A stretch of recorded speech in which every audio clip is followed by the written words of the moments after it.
श्रीलक्ष्मी श्रीमहालक्ष्मी क्षीरसागरकन्यका उत्तिष्ठ हरिसम्प्रीते भक्तानां भाग्यदायिनी।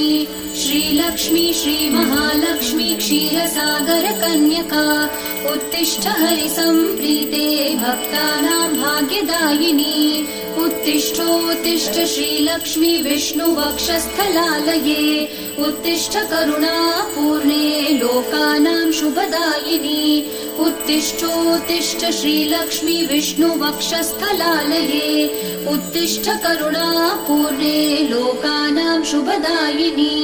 श्रीपद्ममध्यवसिते वरपद्मनेत्रे श्रीपद्महस्तचिरपूजित पद्मपादे श्रीपद्मजातजननी शुभपद्मवक्त्रे श्रीलक्ष्मी भक्तवरदे तव सुप्रभातम्।